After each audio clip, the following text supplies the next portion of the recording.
Hello दोस्तों, मैं हूं वैभव और आप पहुंच चुके हैं अपने favourite channel bits for biology पे। तो आज की इस वीडियो में बात करेंगे क्लास 11 की chapter number 18 body fluids and circulation की।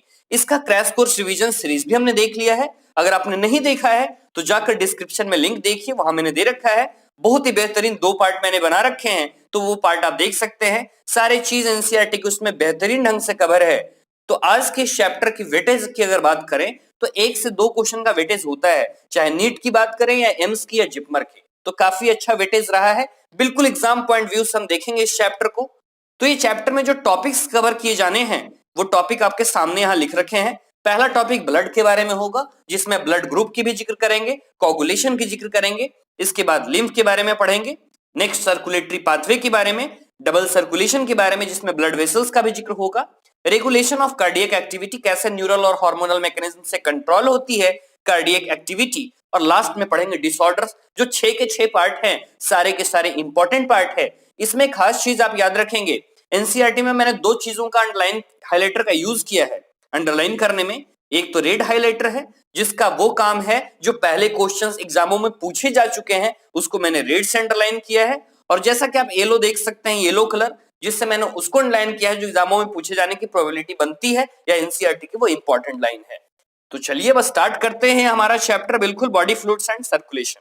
पहले तो हम जानेंगे बॉडी फ्लूइड्स होते क्या है। हमारे बॉडी में आप जानते हैं न्यूट्रिएंट्स को, ऑक्सीजन को और कोई भी इसेंशियल सब्सटेंस या हार्मफुल सब्सटेंस है, बॉडी में एक जगह से दूसरे जगह अगर हमें इसे ट्रांसपोर्ट करना है तो कुछ ऐसे फ्लूइड की जरूरत पड़ी हमारे में। तो वो फ्लूइड ब्लड होता है, वो फ्लूइड लिम्फ होता है। जैसे कुछ सिंपल ऑर्गेनिज्म है जो हमने एनिमल किंगडम में भी पढ़ा है, तो उसमें जैसे स्पंजेस है, सिलेंट्रेट्स हैं, तो इनमें अगर कोई चीज का ट्रांसपोर्टेशन करना है, कोई चीज की एक्सचेंजिंग करनी है तो वाटर ही कर देता है। लेकिन हम जैसे कॉम्प्लेक्स ऑर्गेनिज्म में ब्लड की मौजूदगी बेहतरीन है, क्योंकि कोई भी चीजों का एक्सचेंजिंग अगर होना हो, कोई भी चीज का ट्रांसपोर्ट होना हो तो ब्लड के थ्रू ही ये हो पाता है। वैसा ही लिम्फ है, आपने फैट का एब्जॉर्प्शन पढ़ा होगा, तो उसमें काम आता है लिम्फ का। लिम्फ के और भी कई सारे अच्छे काम हैं, वो हम देखेंगे अगले इसमें जब लिम्फ की बात करेंगे। तो पहली चीज ब्लड के बारे में देखते हैं। ब्लड के बारे में कुछ खास बातें पहले मैं आपको बताऊं। ब्लड एक फ्लूइड कनेक्टिव टिश्यू होता है, एक स्पेशल कनेक्टिव टिश्यू होता है जो कि फाइबर फ्री फ्लूइड मैट्रिक्स है। ये आपको याद रखना है, फ्लूइड मैट्रिक्स तो है ही लेकिन इसमें फाइबर मौजूद नहीं होते। तो ब्लड किन किन चीजों से मिलकर बना है? तो प्लाज्मा से और फॉर्म्ड एलिमेंट्स से। तो चलें पहले प्लाज्मा के बारे में देख लें। बिल्कुल, तो प्लाज्मा प्लाज्मा कैसा कलर का है? स्ट्रॉ कलर का होता है। विस्कस, गाढ़ा होता है ये फ्लूइड इसका। अगर पूरे ब्लड की बात करें तो प्लाज्मा 55% ऑक्युपाई करता है, जिसमें कि प्लाज्मा के 55% में जो प्लाज्मा है ओवरऑल, तो उसमें 90 से 92% वाटर मौजूद होता है। प्रोटीन्स उसमें मौजूद हैं। प्रोटीन्स का लगभग अप्रोक्सीमेशन जो है 6 से 8% होता है। इसमें 3 तरह के मेजर प्रोटीन शामिल होते हैं, एक तो फाइब्रिनोजेन, अनदर इज ग्लोबुलिन और नेक्स्ट एल्बुमिन। 2018 नीट में क्वेश्चन यहां से पूछा गया है। तो चलिए क्वेश्चंस की बात करते हैं। पहले आपसे क्वेश्चन पूछा गया था फाइब्रिनोजेन का काम क्या होता है? तो क्लॉटिंग और कोगुलेशन करने में ब्लड का। ग्लोबुलिन का काम क्या है? तो डिफेंस मैकेनिज्म में इनका काम होता है। Defence mechanism means generally involve होते हैं एंटीबॉडी सिक्रीशन में। इसके बाद एल्बुमिन का काम ऑस्मोटिक बैलेंस करना, बीसीओपी आपको मालूम होगा। तो ये ऑस्मोटिक बैलेंस, ये क्वेश्चन आए थे मैच द फॉलोइंग में, आपको याद होना चाहिए। प्लाज्मा में कुछ मिनरल्स भी मौजूद होते हैं, जैसा कि आप देख सकते हैं ये। इसके अलावे ग्लूकोज हैं, अमीनो एसिड्स हैं, लिपिड्स हैं, ये भी प्लाज्मा में प्रेजेंट होते हैं। ये हमेशा बॉडी में ट्रांसपोर्ट होते रहते हैं। और फैक्टर्स जो कि कोगुलेशन में मदद करते हैं वो प्लाज्मा में ही मौजूद होते हैं, बट इनएक्टिव फॉर्म में। आपको ये याद होना चाहिए, that is not in active form, that is in inactive form. ये क्वेश्चन आपसे पूछा गया था 2016 में। सेरम डिफर्स फ्रॉम ब्लड इन। तो सीरम में क्या होगा? सीरम में क्लॉटिंग फैक्टर्स मौजूद नहीं होते। कहते हैं ना, plasma without clotting factors is called serum. तो serum differs from blood in lacking clotting factors. NEET 2016 का क्वेश्चन है। इसी तरह हम क्वेश्चंस भी देखते जा रहे हैं साथ साथ। तो हमने प्लाज्मा के बारे में देख लिया। अब हम बात करते हैं फॉर्म्ड एलिमेंट्स के बारे में। जो फॉर्म्ड एलिमेंट्स होते हैं ना, वो सॉलिड पार्ट होते हैं, और जो प्लाज्मा हमने देखा वो लिक्विड पार्ट था। तो ये पूरे ब्लड का लगभग 45% पार्ट को ऑक्युपाई करने के काम आता है। इसके 3 एलिमेंट्स होते हैं, एक तो इरिथ्रोसाइट, ल्यूकोसाइट और प्लेटलेट्स। तो पहले बात करते हैं इरिथ्रोसाइट्स की। हम बचपन से पढ़ते आ रहे हैं आरबीसी के बारे में। तो आरबीसी मोस्ट अबंडेंट होता है ये हमारे सेल्स में, बिल्कुल मौजूद है सबसे ज्यादा। अगर इसकी नंबर की बात करें तो 5 मिलियन से लेकर 5.5 मिलियन तक ये मौजूद होता है किसी हेल्दी एडल्ट में। इसके आगे हम बात करें जो ब्लड का फॉर्मेशन, जो आरबीसी है, तो आरबीसी का फॉर्मेशन कहां हो रहा है? तो जनरली आरबीसी का जो फॉर्मेशन है वो बोन मैरो में हुआ करता है। अगर कोई बच्चा है एम्ब्रियोनिक लाइफ में तो लीवर या स्प्लीन में हो सकता है फॉर्मेशन, लेकिन रेड बोन मैरो जो स्टर्नम का हो, रिब्स का हो या वर्टेब्रा का हो, एडल्ट में उसमें ही होता है। आरबीसी में न्यूक्लियस मौजूद नहीं होते, ज्यादातर मैमल्स में, और बाइकनकेव शेप का होता है। इससे आपसे रिलेटेड 2017 में बेहतरीन क्वेश्चन पूछा गया, मैं आपसे जिक्र करूंगा उस क्वेश्चन की। क्वेश्चन पूछा गया, ठीक है, एडल्ट ह्यूमन आरबीसी आर इन्यूक्लिएटेड, मौजूद नहीं है न्यूक्लियस, तो आप बताइए इनमें से कौन से एप्रोप्रिएट स्टेटमेंट हैं जो इस फीचर को एक्सप्लेन करने का काम करते हैं? तो इनके अंदर तो न्यूक्लियस मौजूद है नहीं, तो काम क्या होगा? तो इंटरनल स्पेस जो यहां पर मिल रहा है वो ऑक्सीजन के ट्रांसपोर्ट के लिए अवेलेबल है, जनरली अवेलेबल होता है। ठीक है, तो ये चीज, ये जो ऑप्शन था ये सही गया था। तो बिल्कुल आपको ये पता होना चाहिए कि ऑक्सीजन ट्रांसपोर्ट के लिए ही वो काम होता है। हमने शेप भी देख लिया, बाइकॉन्केव सर्कुलर होती है जनरली। रेड कलर्ड इसमें आयरन कंटेनिंग कॉम्प्लेक्स प्रोटीन होता है, हेमोग्लोबिन हम जानते ही हैं। एक हेल्दी इंडिविजुअल में 12 से 16 ग्राम हेमोग्लोबिन होता है, होना चाहिए 100 ग्राम ब्लड में। सिग्निफिकेंट रोल है रेस्पिरेटरी गैसेस का ट्रांसपोर्ट में। और एवरेज लाइफ स्पैन अगर देखें तो 120 दिनों का होता है, और इसके बाद डिस्ट्रॉय कर जाते हैं स्प्लीन में, इसलिए स्प्लीन को हम ग्रेवयार्ड ऑफ आरबीसी बोलते हैं, ये लार्ज रिजर्वायर ऑफ आरबीसी भी बोलते हैं। ये हमने आरबीसी के बारे में जिक्र की। इसके बाद आती है ल्यूकोसाइट्स के बारे में। तो जो ल्यूकोसाइट्स होते हैं उन्हें डब्ल्यूबीसी बोला जाता है। कलरलेस होते हैं क्योंकि इनमें हेमोग्लोबिन प्रेजेंट नहीं होता है। न्यूक्लिएटेड होते हैं, न्यूक्लियस मौजूद है, लेकिन इनका नंबर बेहद कम है, 6000 से 8000 का ही नंबर होता है। देखिए नंबर में सबसे ज्यादा तो आरबीसी है, आरबीसी के बाद प्लेटलेट्स है, और प्लेटलेट्स के बाद डब्ल्यूबीसी है। सबसे ज्यादा आरबीसी का नंबर, फिर प्लेटलेट्स का, सबसे कम डब्ल्यूबीसी का। अगर इसी में हम साइज की बात करें कि साइज किसका बड़ा होता है, तो सबसे बड़ा होता है डब्ल्यूबीसी का साइज, इसके बाद प्लेटलेट्स का, और सबसे छोटे होते हैं आरबीसी। ये आपको पता होना चाहिए। ठीक है, तो इसके बाद हम शॉर्ट लिव्ड होते हैं, बहुत ही कम लाइफ होता है इनका, लगभग 4 से 8 घंटे ब्लड में और 4 से 5 दिन तक टिश्यू में इनका लाइफ होता है। दो मेन कैटेगरी हैं, ग्रेनुलोसाइट्स और एग्रेनुलोसाइट्स, यही के काफी इंपॉर्टेंट है जहां से क्वेश्चंस पूछे जाते रहे हैं। तो इनके दो टाइप हैं, आप देख सकते हैं। ल्यूकोसाइट जो कि डिफेंस में काम आता है, तो एक तो हो गया ग्रेनुलोसाइट्स और एक एग्रेनुलोसाइट्स। तो ये पहला देखें हम ग्रेनुलोसाइट्स के बारे में, उनमें क्या क्या चीजें आती हैं। तो उनमें 3 चीजें आएंगी, नायाब आप याद रख सकते हैं, न्यूट्रोफिल्स, इशोनोफिल्स और बेसोफिल्स, ये तीनों ग्रेनुलोसाइट्स हुए। नेक्स्ट है लिम्फोसाइट्स और मोनोसाइट्स, ये एग्रेनुलोसाइट्स की कैटेगरी में आते हैं। सबसे पहले जिक्र करते हैं न्यूट्रोफाइल्स का। जो न्यूट्रोफिल्स होते हैं सबसे ज्यादा अबंडेंट होता है। अबंडेंट क्यों बोल रहे हैं? क्योंकि परसेंटेज ज्यादा है ना, 60 से 65% है टोटल डब्ल्यूबीसी का। और बेसोफिल सबसे कम होते हैं, बेसोफिल का नंबर 0.5 से 1% तक होता है। न्यूट्रोफिल्स और मोनोसाइट्स जो हैं फैगोसाइटिक नेचर के ये जनरली होते हैं, तो फैगोसाइटोसिस में इनका हेल्प होता है, डिस्ट्रॉय करते हैं फॉरेन पार्टिकल्स को। और बेसोफिल्स हैं तो उनमें से सिक्रीशन होगा हिस्टामिन का, सेरोटोनिन का, हेपेरिन का, जो कि इंफ्लेमेटरी रिएक्शन में इन्वॉल्व होते हैं। नेक्स्ट है इशोनोफिल्स के बारे में, जो कि इन्फेक्शन से रेसिस्ट करता है, 2 से 3% इसका होता है। आप यहाँ पर स्ट्रक्चर देख रहे हैं, यहाँ से एम्स 2013 में क्वेश्चन पूछी गई है, और भी सालों में यहाँ से एम्स में क्वेश्चन पूछे जाते रहे हैं। अगर आपका डायग्राम क्लियर नहीं है तो वो एम्स का क्वेश्चन नहीं बन पाएगा आपसे। तो डायग्राम आप देख लेंगे एक बार, सारे चीज का यहाँ पर डायग्राम दे रखा है। इसके आगे लिम्फोसाइट्स की हम बात करेंगे, 20 से 25% बिल्कुल होता है, जिसमें बी और टी फॉर्म मौजूद होते हैं। जनरली इम्यून रिस्पॉन्स में ये बिल्कुल काम आते हैं। यहां से आपसे पूछा जाता है, ये जो टी आप देख रहे हैं, तो टी का मतलब क्या है टी लिम्फोसाइट में? टी फॉर थाइमस, एएफएमटी 2009 में पूछा गया। इसके बाद प्लेटलेट्स को हम थ्रोम्बोसाइट्स बोलते हैं। बिल्कुल, ये सेल फ्रैगमेंट्स होते हैं, सेल के टुकड़े होते हैं जो कि प्रोड्यूस होते हैं मेगा कैरियोसाइट्स में। ये बोन मैरो के कुछ स्पेशल सेल होते हैं। नंबर तो हमने देखा ही था, बेहतरीन, बहुत ही ज्यादा नंबर है, 1.5 से लगभग 3.5 लाख तक नंबर इनका प्लेटलेट्स का होता है। प्लेटलेट्स रिलीज करते हैं कुछ ऐसे सब्सटेंस को जो हम देखेंगे कोगुलेशन में। तो इनका अगर रिडक्शन हो, अगर इनका बिल्कुल नंबर कम होता जा रहा हो, तो जनरली बॉडी से ब्लड का एक्सेसिव लॉस हो जाता है। आपसे क्वेश्चन पूछा गया था नीट 2016 में, name the blood cell whose reduction in number can cause clotting disorder leading to excessive loss of blood from the body. Same line है ना, तो आंसर क्या गया था? थ्रोम्बोसाइट्स। मींस थ्रोम्बोसाइट्स का मतलब ब्लड प्लेटलेट्स। तो मैंने दिखाया ना आपको, एक एक चीज, एक एक लाइन क्वेश्चन पूछी जाती है, तो एनसीईआरटी की लाइन से ही क्वेश्चन बनते हैं यार। आगे हम बात कर रहे हैं ब्लड ग्रुप के बारे में।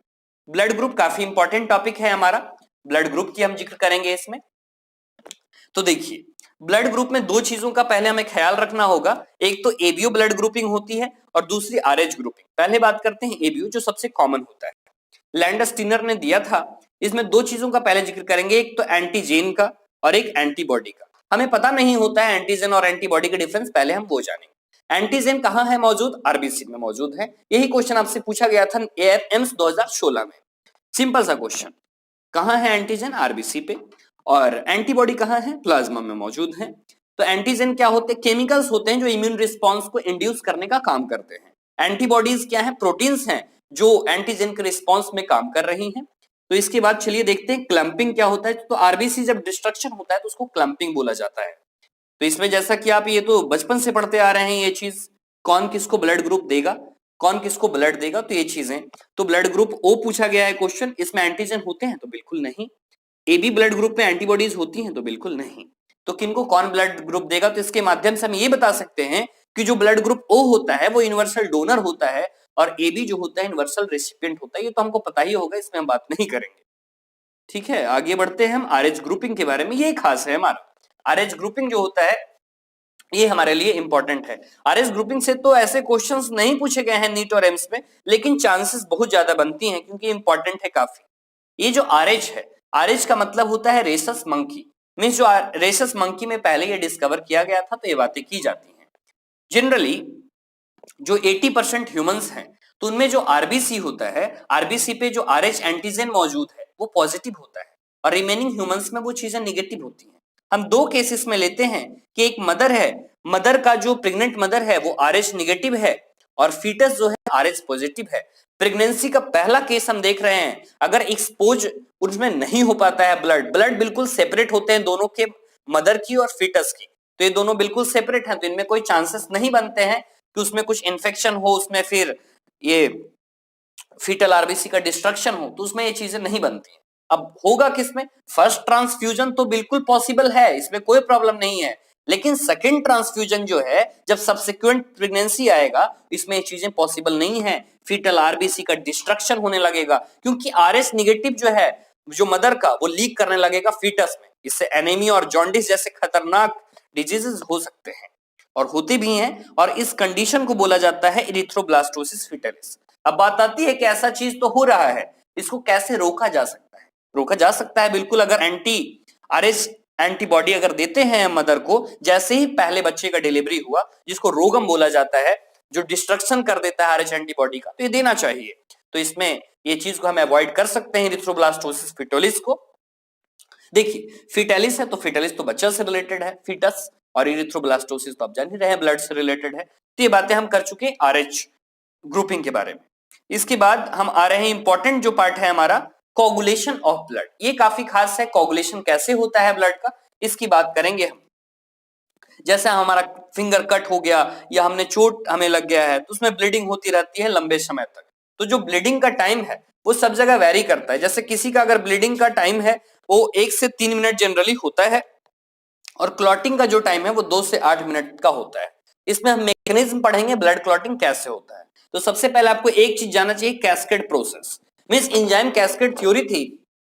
इसमें क्या होता है कि लिंक्ड जो एंजाइमेटिक रिएक्शंस इसमें लिंक्ड होते हैं, उसमें सीरीज होता है बहुत सारे रिएक्शंस का, जिसमें बहुत सारे फैक्टर्स प्लाज्मा में इनएक्टिव स्टेट में मौजूद होते हैं।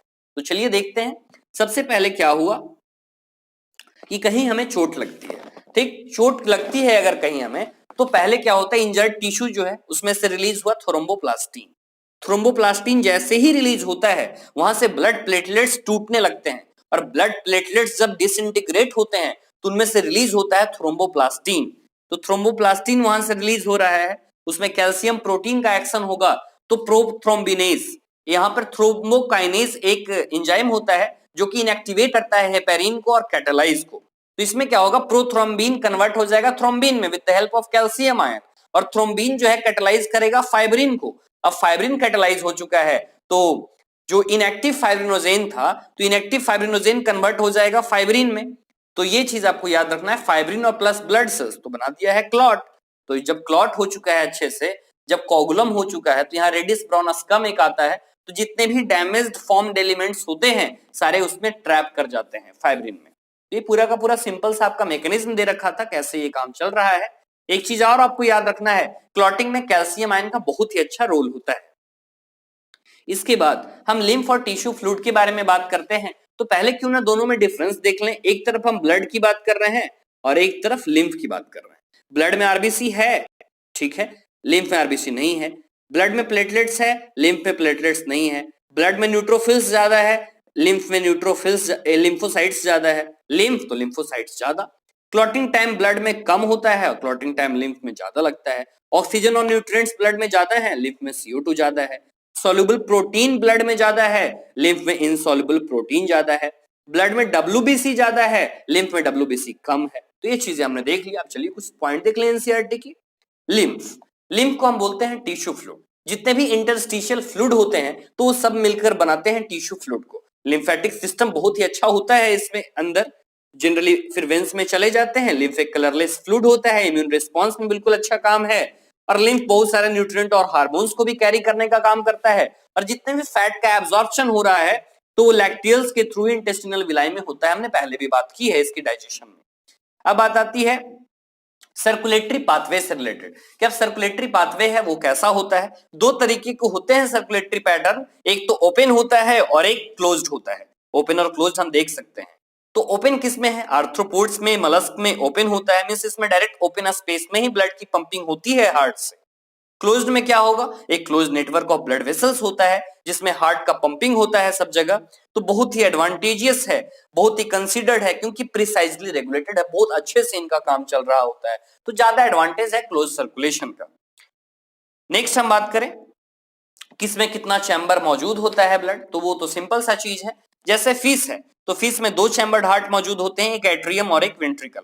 एम्फीबियंस है रेप्टाइल्स को, और रेप्टाइल्स में 3 चैम्बर्ड हार्ट होते हैं अगर क्रोकोडाइल्स को छोड़ दें तो क्रोकोडाइल्स, बर्ड्स और मैमल्स में बोल दें 4 चैम्बर्ड हार्ट होते हैं, तो बिल्कुल। अब जैसे फिशेस की बारी आई तो फिशेस में सिंगल सर्कुलेशन चलता है। सिंगल सर्कुलेशन कैसे चल रहा है, जैसे बॉडी का पार्ट है, बॉडी का पार्ट क्या है, डिऑक्सीनेटेड ब्लड को हार्ट के पास भेज दिया। अब हार्ट के पास भेज रहा है तो हार्ट डिऑक्सीनेटेड ब्लड को गिल्स के पास भेजेगा, अब गिल्स इसको ऑक्सीजनेट कर बॉडी पार्ट्स में भेजेगा। तो ये सिंगल सर्कुलेशन ही हुआ ना।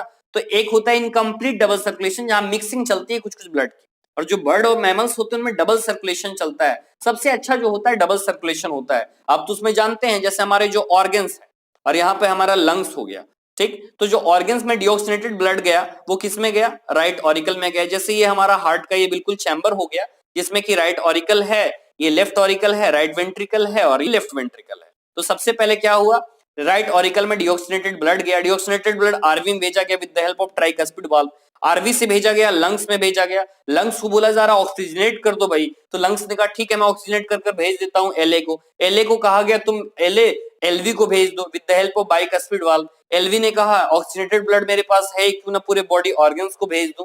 तो ये चीजें पूरा होता है डबल सर्कुलेशन, 2 बार ब्लड जाती है हार्ट में, तो ये चीज हम पता है हमें। इसके बाद हम बात करेंगे ह्यूमन सर्कुलेटरी सिस्टम की, जो सबसे बेहतर है। ह्यूमन सर्कुलेटरी सिस्टम हमारे में कैसे काम करता है, ह्यूमन सर्कुलेटरी सिस्टम में आखिर क्या क्या चीजें आती हैं, किन किन चीजों से मिलकर बना है हमारा ये ह्यूमन सर्कुलेटरी सिस्टम। पहले बात करेंगे, इसको ब्लड सर्कुलेटरी सिस्टम भी बोला जाता है, ब्लड वेस्कुलर सिस्टम। इसमें सबसे पहले एक हार्ट मौजूद होता है, ब्लड वेसल्स होते हैं और ब्लड होता है। ब्लड की बात हम कर चुके हैं, ब्लड वेसल्स कुछ देर में हम देखेंगे। अब हार्ट के बारे में, हार्ट हमारा एक मेसोडर्मली डिराइव्ड ऑर्गन है, आप जानते ही हैं। थोरैसिक कैविटी में ये सिचुएटेड होता है, लंग्स के बीच में, स्लाइटली लेफ्ट होता है। अगर एक बंद मुट्ठी है बिल्कुल उस तरह का ये साइज होता है। पेरिकार्डियम इसमें होता है डबल वॉल्ड मेम्ब्रेनस, और इसमें पेरिकार्डियल फ्लूइड होते हैं, कुशन की तरह काम करते हैं। 4 चैम्बर इसमें होता है, 2 एट्रिया और 2 वेंट्रिकल्स होते हैं। अब देखिए, जैसा आप डायग्राम के थ्रू अच्छे से समझ पाएंगे, जैसा कि आप ये देख रहे हैं, जैसे 2 वेंट्रिकल्स हैं, ये हमारा नीचे का वेंट्रिकल्स, ये ऊपर का वेंट्रिकल्स। तो ये इंटरवेंट्रिकुलर सेप्टम में बोल दो, बीच की जो दीवार है उसको इंटरवेंट्रिकुलर सेप्टम बोलते हैं, बोल दो सर।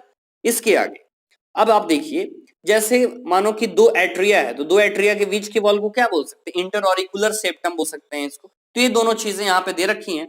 और जैसे ये दोनों है, दोनों के बीच के सेप्टम को क्या हम बोलेंगे, इसको बोलेंगे ऑरिकुलो। जैसे एक तो हो गया एट्रियो बोल सकते हैं, तो एट्रियो वेंट्रिकुलर सेप्टा, ये ठीक होता है, फाइब्रस होता है। यहाँ पर उसके ही फीचर यहाँ पर लिखे हुए हैं। अब मैं वाल्व की बात करूं, ट्राइकस्पिड, बाइकस्पिड और सेमीलूनर वाल्व की, मैंने क्रैश कोर्स रिवीजन सीरीज में आपको एक सिंपल सा चार्ट प्रोवाइड किया है जिसमें मैंने लिख रखे हैं कौन सा वाल्व कहां पे प्रेजेंट होता है। अब ये वाल्व है, पूछा गया था आपसे नीट 2018 में ही कौन से वाल्व कहां मौजूद होते हैं, ये आपको याद होना चाहिए। सिंपल सी चीजें हैं।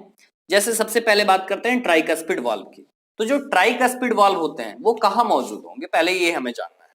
तो ट्राइकस्पिड वाल्व आपके मौजूद होंगे यहाँ पे, जैसे यहां है तो यहाँ पे आपका ट्राइकस्पिड होगा, फिर यहाँ पे आपका बाइकस्पिड होगा वाल्व, ये जनरली आपके मौजूद होते हैं। इसके बाद सेमिलूनर वाल्व्स की बात करें तो पल्मोनरी आर्टरी और एरोटा के पास ये होते हैं सेमिलूनर वाल्व्स। अब वाल्व्स का काम क्या है कि बैक फ्लो ना हो पाए, बैकवर्ड फ्लो ना हो पाए, इसलिए बेहतरीन ढंग से ये काम करता है। अब जो हमारा हार्ट है इसमें कार्डियक मसल्स, अच्छा एक खास बात है ना, हमारे हार्ट में तीनों तरह के मसल्स होते हैं, चार तरह के टिश्यूज होते हैं। एपिथेलियल टिश्यू भी होता है, कनेक्टिव टिश्यू भी होता है, मस्कुलर भी होता है और न्यूरल टिश्यू भी इसमें मौजूद होता है। तो इसकी कंडक्शन पाथवे की बात करेंगे, एक नोडल टिश्यू होता है, कैसे इंपल्स का कंडक्शन हो रहा है।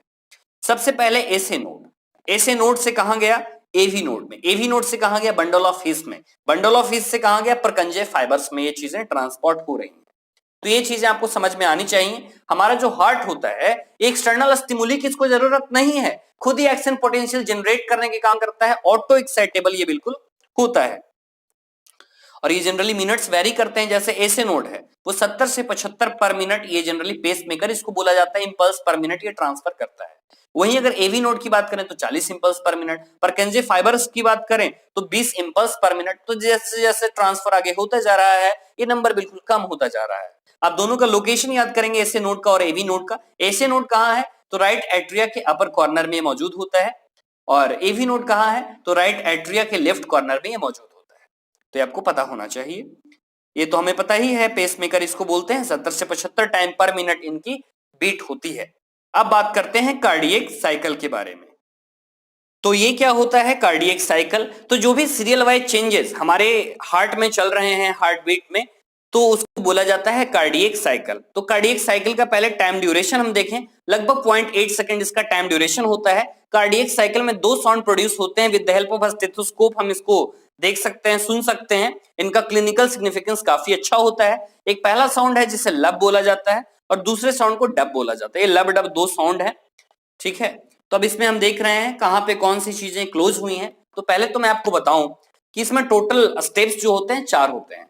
पहला ये जो स्टेप है आपका एट्रियल डायस्टॉल है, जो कि 0.7 सेकंड तक चलता है। एट्रियल डायस्टॉल, जैसा कि आप देख सकते हैं इसमें एट्रिया रिलैक्स के कंडीशन में आ जाता है। जब एट्रिया रिलैक्स करेगा तो ये ब्लड को रिसीव करेगा पल्मोनरी वेन से और वेना कावा से ये रिसीव करेगा। तो ये चीजें एट्रियल डायस्टॉल में होती हैं 0.7 सेकंड के लिए। इसके बाद बारी आती है वेंट्रिकुलर डायस्टॉल की। तो वेंट्रिकुलर डायस्टॉल में क्या होगा, ये 0.5 सेकंड के लिए वेंट्रिकुलर डायस्टॉल होता है। जितनी चीजें हैं ना सबको मैं आपको बता रहा हूं, वेंट्रिकुलर डायस्टॉल 0.5 सेकंड के लिए होता है। अब इसमें क्या होता है, जो वेंट्रिकल्स होते हैं तो वेंट्रिकल्स बिल्कुल रिलैक्स कर जाते हैं। इससे क्या होता है, वेंट्रिकल्स में जो प्रेशर है वो बिल्कुल कम हो जाएगा। इससे सेमिलूनर वाल्व्स भी बिल्कुल क्लोज हो जाते हैं और एवी वाल्व्स जो होते हैं वो ओपन हो जाते हैं। 72 से 75% जो ब्लड होता है वो पैसिवली फ्लो करने लगता है वेंट्रिकल्स में। ये बातें थी वेंट्रिकुलर डायस्टॉल के बारे में। इसके बाद हम देख रहे हैं एट्रियल सिस्टोल, जैसा कि दे रखा है आपको एट्रियल सिस्टोल। तो एट्रियल सिस्टोल 0.1 सेकंड के लिए होता है। तो आपको पता चल गया होगा एट्रियल डायस्टॉल तो 0.7 सेकंड, एट्रियल सिस्टोल 0.1 सेकंड, तो टोटल आ गए 0.8 सेकंड बिल्कुल। तो यहां पे क्या होगा, ऐसे नोड जनरेट होगा, एक्शन पोटेंशियल जनरेट करेगा। तो इससे क्या होंगे, एट्रिया दोनों जो हैं वो कॉन्ट्रैक्ट करने लगेंगे साइमल्टेनियसली। तो 25 से 30% जो ब्लड है वो वेंट्रिकल्स में पंप होने लगेगा। अब बात आती है वेंट्रिकुलर सिस्टोल की, सबसे लास्ट 0.3 सेकंड तक होता है। सिस्टोल है तो कॉन्ट्रैक्शन होगा, वेंट्रिकल्स बिल्कुल कॉन्ट्रैक्ट करेंगे, वेंट्रिकल्स मसल्स जो हैं। तो इससे वेंट्रिकल्स के अंदर का जो प्रेशर है वो बढ़ता जाएगा बढ़ता जाएगा। इससे होंगे क्या, एवी वाल्व जो है वो क्लोज कर जाएंगे और सेमिलूनर वाल्व्स ओपन। ओपन जरूरी है ना, तभी तो पंपिंग चलेगी। तो ब्लड फिर पंप कर दिए जाते हैं एरोटा में। अब बात आती है ज्वाइंट डायस्टॉल होते क्या है आखिर। तो जब भी जो हमारा हार्ट है जो चारों चैम्बर रिलैक्स स्टेट में होते हैं तो उनको बोला जाता है कि ज्वाइंट डायस्टॉल है, ठीक है। तो ये 0.4 सेकंड का होता है। इसमें एट्रिया और वेंट्रिकल्स दोनों ब्लड को रिसीव करते हैं, सेमिलूनर वाल्व क्लोज होते हैं और एवी वाल्व ओपन होते हैं, ठीक है। इतनी चीजें क्लियर हो चुकी होंगी आपको। तो आगे हम बात करें इसमें जो और चीजें दे रखी हैं, कार्डियक साइकिल क्या होता है। तो कार्डियक साइकिल तो आपको बता ही रखा है मैंने, जो कि सिक्वेंशनल इवेंट्स जो भी हार्ट में चल रहे हैं रिपीटेड हार्ट बीट पे, उसको बोला जा रहा है। अब ड्यूरेशन आपने 0.8 सेकंड देख ही लिया था। अब बात आती है स्ट्रोक वॉल्यूम की। क्या स्ट्रोक वॉल्यूम क्या होता है कि जो हर एक वेंट्रिकल है 70 ml होता है स्ट्रोक वॉल्यूम का, आप ये वैल्यू याद रखेंगे। जो भी ब्लड की पंपिंग चल रही है हर एक वेंट्रिकल से एक हार्ट बीट में, उसको स्ट्रोक वॉल्यूम बोला जाता है। इसके बाद आती है कार्डियक आउटपुट की बारी। तो जो भी ब्लड का वॉल्यूम है जो हर एक वेंट्रिकल में पंप किया जा रहा है पर मिनट, इसको बोला जाता है कार्डियक आउटपुट बोला जाता है।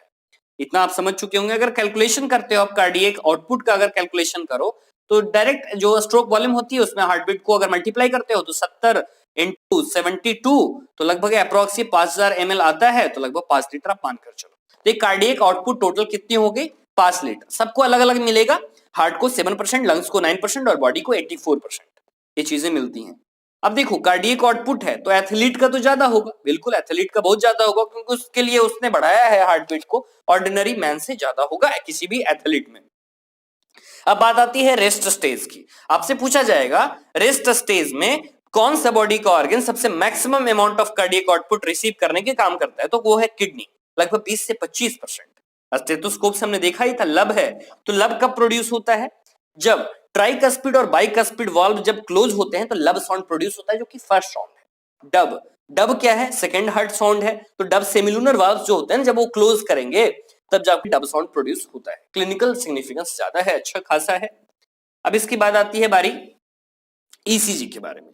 तो ईसीजी क्या होता है, आपने सुना होगा, आपने फिल्मों में देखा होगा, ऐसा टीवी सीरियल्स में साउंड आती है ना, पिप पिप पिप पी, इस तरह साउंड आती है। तो इसमें क्या होता है, आदमी कार्डियक अरेस्ट में चला जाता है। तो ईसीजी क्या हुआ, ईसीजी एक ग्राफिकल रिप्रेजेंटेशन है, जो भी इलेक्ट्रिकल एक्टिविटी हार्ट की चल रही है कार्डियक साइकिल के दौरान वो चीजें इसमें होती हैं। अगर हमें एक स्टैंडर्ड ईसीजी देखना है तो देखिए इस डायग्राम में क्वेश्चंस इतने पूछे गए हैं आप इसका अंदाजा नहीं लगा सकते। पिछले 10 सालों में 5 साल यहां से क्वेश्चन बने हैं, चाहे एम्स की बात करूं या नीट की बात करूं, तो बहुत इंपॉर्टेंट टॉपिक है। आपसे PQRST का पूछा जाता है, कहां पे क्या चीजें चल रही हैं। चलिए मैं बताता हूं पहले पेशेंट्स में क्या क्या चीजें होंगी। तो जो पेशेंट्स होते हैं उनमें 3 इलेक्ट्रिकल लीड को लगाया जाता है, एक एक रिस्ट में एक एक लीड को और एक लेफ्ट एंकल में ये चीजें लगाई जाती है। अगर हमें और भी डिटेल्ड इवैल्यूएशन चाहिए हार्ट के फंक्शन का तो मल्टीपल लीड्स अटैच किए जाते हैं चेस्ट के रीजन में। एक स्टैंडर्ड ईसीजी की हम बात कर रहे हैं, यहां जो डायग्राम में दे रखा है, तो इसमें सबका मतलब क्या होता है, पी से लेकर टी तक इसके वैल्यू होते हैं, ये आपको याद रखना है। तो पी का जो वेव है, जो पी वेव है, वो एक्साइटेशन को डिनोट कर रहा है, डीपोलराइजेशन को। डीपोलराइजेशन का मतलब हम कॉन्ट्रैक्शन समझेंगे, एट्रिया का यहां पर कॉन्ट्रैक्शन चल रहा है, दोनों एट्रिया का। क्वेश्चन पूछा गया है आपसे। क्यूआरएस, जो क्यूआरएस है उसका काम क्या है, यहां वेंट्रिकल्स का डिपोलराइजेशन हो रहा है, यहां से हार्ट बीट रेट को भी डिटरमाइन कर सकते हैं। जो बिगिनिंग होती है ना क्यूआरएस की, वो सिस्टोल होता है। नेक्स्ट बात करते हैं टी वेव की। ये जब सिस्टोल एंड हो रहा होता है, डेट इज टी, ये रिपोलराइजेशन ऑफ वेंट्रिकल्स हुआ। इसमें सिग्निफिकेंस तो काफी अच्छा है इसका, क्यूआरएस से मैंने आपको बताया हार्ट बीट की काउंटिंग की जा सकती है, ये भी क्वेश्चंस पूछे गए हैं आपसे। अगर कोई भी डेविएशन अगर हमें देखने को मिल रहा है ईसीजी में तो हम समझ सकते हैं कोई एबनॉर्मलिटी है, कोई डिजीज उसमें है। ग्रेट क्लिनिकल सिग्निफिकेंस है इसका। अब बात करते हैं डबल सर्कुलेशन की। हमने देख लिया, आपको बताया था मैंने डबल सर्कुलेशन। तो ब्लड वेसल्स इसमें डबल सर्कुलेशन में बिल्कुल मौजूद है। इनमें 3 चीजें होती हैं, 3 लेयर्स। ट्यूनिका इंटीमा इसमें मौजूद होता है, ट्यूनिका मीडिया होता है और ट्यूनिका एक्सटर्ना होता है। सबसे अंदर का लेयर जो है ट्यूनिका इंटीमा है, बीच का लेयर ये मीडिया है और बाहर का लेयर एक्सटर्ना है। ये 3 लेयर इसमें मौजूद होते हैं। जो सबसे अंदर का लेयर है उसमें स्क्वैमस एंडोथेलियम की लाइनिंग होती है और जो मिडिल का है उसमें स्मूथ मसल और इलास्टिक फाइबर्स उसमें मौजूद होते हैं। और जो सबसे बाहर का है उसमें एक्सटर्नल कोलेजन फाइबर और फाइबरस कनेक्टिव टिश्यू उसमें मौजूद होता है। तो ये चीजें मैंने आपको बता दी। ट्यूनिका मीडिया उसमें कंपैरेटिवली थीन होता है एज कंपेयर टू वेंस की बात करें, ये मैंने आपको बता रखा है। आप सिर्फ इसमें 2 चीजें जानेंगे, एक तो पल्मोनरी सर्कुलेशन और सिस्टमिक सर्कुलेशन। जो लंग्स के पास गया था दैट इज पल्मोनरी सर्कुलेशन, और जो बॉडी में न्यूट्रिएंट्स या O2 का जो ट्रांसफर चल रहा है और CO2 को वहां से लाने का काम कर रहा है, दैट इज सिस्टमिक सर्कुलेशन। ये 3 चीजें हमने देख ली हैं। अब बात करते हैं हम हेपेटिक पोर्टल सिस्टम का। अब डाइजेस्टिव ट्रैक्ट है, ठीक, तो डाइजेस्टिव ट्रैक्ट से लीवर के पास जाएगा with the help of hepatic portal vein, और लीवर से जाएगा सिस्टमिक सर्कुलेशन, इसको हम करेंगे। तो ये चीजें होती हैं।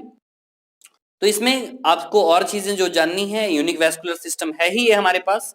आपसे जो क्वेश्चन पूछा गया, जो हेपेटिक पोर्टल वेन है वो ब्लड को कैरी कर रहा है इंटेस्टाइन से, इंटेस्टाइन से कहां भेज रहा है, वो लीवर के पास ये भेजने का काम कर रहा है।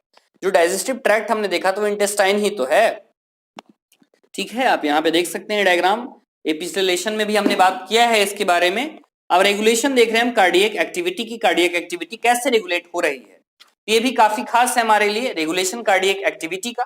तो सबसे पहले जो कार्डियक सेंटर होता है ना, तो कार्डियक सेंटर कौन सा है, मेडुला ऑब्लंगाटा, रेगुलेट कर रहा है। एएनएस भी काफी अच्छा काम है। हम जानते हैं कि हमारा जो ह्यूमन हार्ट है वो मायोजेनिक होता है, वो ऑटो रेगुलेटेड होता है, नोडल टिश्यूज होते हैं ऐसे नोड वगैरह।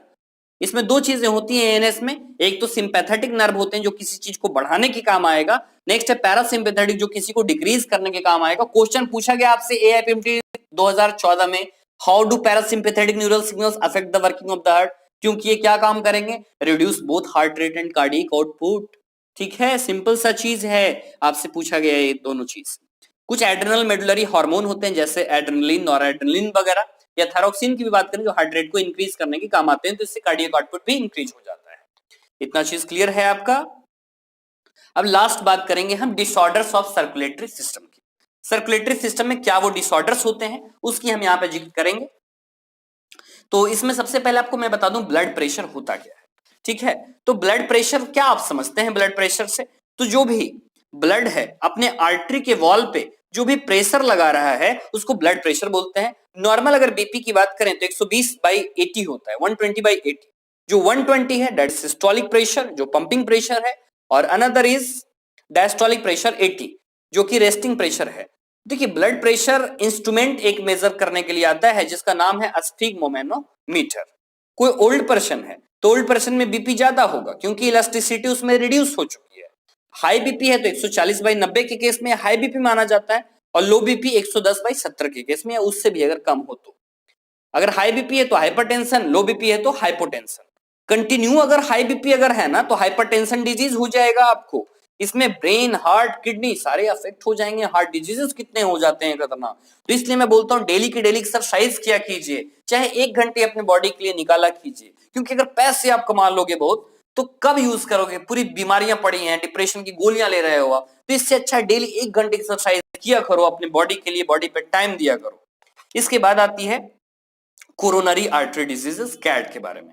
इसके अंदर जो आती हैं एथेरोस्क्लेरोसिस, जिसमें आर्टरीज जो होते हैं वो बिल्कुल नैरो हो जाते हैं, फैट का डिपोजिशन होता है, कैल्शियम का डिपोजिशन होता है, कोलेस्ट्रॉल का, फाइब्रस टिश्यूज का, इसमें ब्लड सप्लाई ऑर्गन्स के पास बहुत ही कम हो जाते हैं, कहें तो रिड्यूस बहुत या स्टॉप हो जाता है। तो ये चीजें होती हैं CAD, coronary artery diseases. Next बात करते हैं एंजिना पेक्टोरिस की, जिसको मायोकार्डियल इस्चेमिया बोलते हैं, जिसमें ल्यूमेन नैरो हो जाते हैं, एक्यूट चेस्ट पेन होता है, कभी कभी हार्ट मसल्स जो होते हैं उनमें बहुत ही पेन होने लगता है। किसी भी एज में ये हो सकता है मेन और वीमेन को, लेकिन ज्यादातर ये मिडिल एज में देखा गया और एल्डर जो होते हैं उनमें देखा गया। ब्लड फ्लो बहुत ही अफेक्ट हो जाता है, इसमें वीक होते हैं, जो टिश्यूज होते हैं ना बहुत ही वीक हो जाते हैं लेकिन जिंदा रहते हैं, बहुत तड़प तड़प कर लोग मरते हैं इसमें। ब्लड सप्लाई बिल्कुल कार्डियक टिश्यू को कम हो जाता है, और इनफ ऑक्सीजन सप्लाई भी नहीं मिल रहा है ना हार्ट मसल्स को। इसके बाद आती है हार्ट फेलियर की बारी। Heart failure, congestive heart failure, symptom क्या है, लंग्स में कंजेशन होना स्टार्ट हो जाएगा। ये हार्ट का वैसा स्टेट है जिसमें हार्ट पंप नहीं कर पाता है ब्लड को, क्योंकि बॉडी की डिमांड तो बहुत ज्यादा है लेकिन डिमांड को वो फुलफिल नहीं कर पा रहा है, तो इसको बोलते हैं हार्ट फेलियर हो चुका। नेक्स्ट बात आती है कार्डियक अरेस्ट के बारे में। इसमें हार्ट, दिल धड़कना बंद कर दिया हार्ट, इसमें कार्डियक अरेस्ट में। नेक्स्ट आता है हार्ट अटैक। तो हार्ट अटैक क्या है, इसको मायोकार्डियल इंफार्क्शन भी बोलते हैं, एमआई बोलते हैं इसको। इसमें आर्टरीज ब्लॉक कर जाते हैं, सडन डैमेज होता है हार्ट मसल्स को, उन्हें ब्लड सप्लाई अच्छे से नहीं पहुंच पा रहा है, इससे ऑक्सीजन सप्लाई रुक जाता है, कार्डियक टिश्यू मर जाते हैं। इसके बारे में हमने बात किया था हार्ट फेलियर के बारे में। अब ये हमारा समरी दे रखा है, आप समरी पढ़ेंगे। समरी के बाद ये मैच कॉलम है हमारा, एक ये क्वेश्चन देख लें। जैसे कि सबसे नीचे से चलते हैं, ये हमारा सिस्टोल पार्ट है, तो क्या होगा, हार्ट का कॉन्ट्रैक्शन करेगा तो इसमें ई पार्ट हो गया। नेक्स्ट है प्लेटलेट्स, आप खुद ही बताओ, कोगुलेशन की काम करेगा ना, तो ये प्लेटलेट्स हो गया।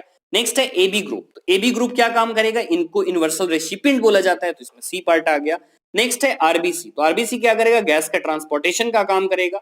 इशोनोफिल क्या है, तो इन्फेक्शन को रेसिस्ट करेगा। तो ये हम पूरी की पूरी चैप्टर एक कवर कर चुके हैं, हमारा बॉडी फ्लूइड्स एंड सर्कुलेशन। आप इसका क्रैश कोर्स लिंक भी मैंने दे रखा है नीचे डिस्क्रिप्शन में, वो भी पार्ट इसका आप देख लेंगे। बहुत ही बहुत शुक्रिया लास्ट तक हमारे वीडियो को देखने के लिए। Thank you for watching this video. Have a nice